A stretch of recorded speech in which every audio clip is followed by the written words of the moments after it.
বিশ্বকাপে শ্রীলঙ্কা অনুষ্ঠিত হবে পাকিস্তানের ম্যাচগুলো, তাহলে ভারতের বিপক্ষে কেন ম্যাচ বয়কট করবে পাকিস্তান? তবে কি পাকিস্তানের এটা রাজনৈতিক সিদ্ধান্ত? এসব আলোচনা যখন ক্রীড়াঙ্গনে ছড়িয়ে অনলাইন অফলাইনে সরব, ঠিক সেই মুহূর্তে খোদ পাকিস্তানের প্রধানমন্ত্রী শাহবাজ শরীফ বিষয়টি পরিষ্কার করেছেন। তার বক্তব্যের পরই শাহবাজের উদ্দেশ্যে বার্তা দিয়েছেন অন্তর্বর্তী সরকারের ক্রীড়া উপদেষ্টা ডক্টর আসিফ নজরুল। এরপরই চাঞ্চল্যকর মন্তব্য করেছেন ভারতীয় কিংবদন্তি ব্যাটার সুনীল গাভাস্কার। আরও জানাচ্ছেন শেখ ফরিদ। অনেক নাটকীয়তার পর শেষ পর্যন্ত টি-20 বিশ্বকাপ খেলার সিদ্ধান্ত নিয়েছে পাকিস্তান। তবে এই টুর্নামেন্টে ভারতের বিপক্ষে গ্রুপ ম্যাচ বয়কট করার সিদ্ধান্ত নিয়েছে দেশটি। এবার এই ম্যাচ বয়কটের কারণ জানিয়েছেন পাকিস্তানের প্রধানমন্ত্রী শাহবাজ শরীফ। 4 ফেব্রুয়ারি মন্ত্রিসভার বৈঠকে শাহবাজ শরীফ জানান, টি-20 বিশ্বকাপ নিয়ে খুব পরিষ্কার অবস্থান নিয়েছে শাহবাজ সরকার। ভারতের বিপক্ষে ম্যাচ খেলবে না পাকিস্তান, কারণ খেলার মাঠে রাজনীতি থাকা উচিত নয়। এই সিদ্ধান্ত খুব ভেবেচিন্তেই নেওয়া হয়েছে। বাংলাদেশের পাশে পুরোপুরি দাঁড়ানো উচিত বলেই মনে করে পাকিস্তান সরকার। সেই সঙ্গে ইসলামাবাদের ধারণা এটি একেবারেই যথাযথ সিদ্ধান্ত।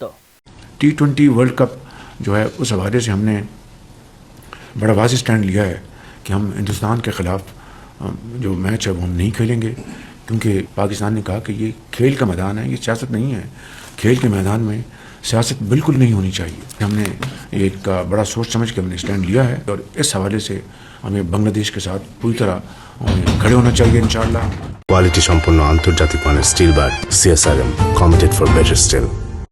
এদিকে বাংলাদেশকে টি-20 বিশ্বকাপ থেকে বাদ দেওয়ার প্রতিবাদে ভারতের ম্যাচ বয়কটের সিদ্ধান্ত নেওয়ায় পাকিস্তানকে ধন্যবাদ জানিয়েছেন অন্তর্বর্তী সরকারের ক্রীড়া উপদেষ্টা ডক্টর আসিফ নজরুল।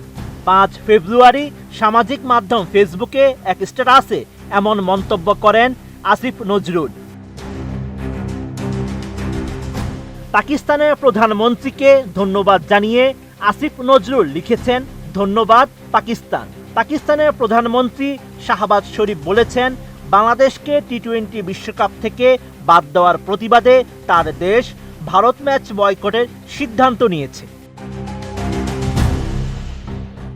অন্যদিকে ভারত ও পাকিস্তান দ্বিপক্ষীয় সিরিজ খেলছে না এক যুগেরও বেশি সময় ধরে। আন্তর্জাতিক ও মহাদেশীয় আসর ছাড়া দুই দলের মুখোমুখি হওয়ার নজির আপাতত নেই। বাণিজ্যিকভাবে আসর করতে দুই দলকে রাখা হয় একই গ্রুপে। তবে বাংলাদেশের প্রতি সংহতি জানিয়ে আসন্ন টি-20 বিশ্বকাপে পাকিস্তানের চিরপ্রতিদ্বন্দ্বী ভারতের বিপক্ষে ম্যাচ বয়কটের সিদ্ধান্ত নেওয়ায় চাঞ্চল্যকর মন্তব্য করেছেন ভারতীয় কিংবদন্তি ব্যাটার সুনীল গাভাস্কার। ভারতীয় সংবাদ মাধ্যম ইন্ডিয়া টুডেকে দেওয়া এক সাক্ষাৎকারে গাভাস্কার জানান, ভারতের বিপক্ষে ম্যাচ বয়কটের সিদ্ধান্ত ভবিষ্যতে এই প্রবণতার পরিবর্তন আনতে পারে। এটাই হয়তো সেই সময় যখন আইসিসি ড্র যেভাবে হয় সেভাবে এগিয়ে যাবে এবং আলাদা করে ভারত পাকিস্তানকে একই গ্রুপে রাখার চেষ্টা করবে না। ভারতের কিংবদন্তি ব্যাটার আরও বলেন, তিনি জানেন কেন এটা শুরু হয়েছিল। 2007 সালে ভারত ও পাকিস্তান একই টুর্নামেন্টে থাকলেও তারা একবারও মুখোমুখি হয়নি, কারণ তারা আলাদা গ্রুপে ছিল এবং দুই দলই দ্রুত ছিটকে যায়। তারপর থেকেই ভারত ও পাকিস্তানকে একই গ্রুপে রাখার চেষ্টা করা হয়েছে। Sheikh Farid, ATN news.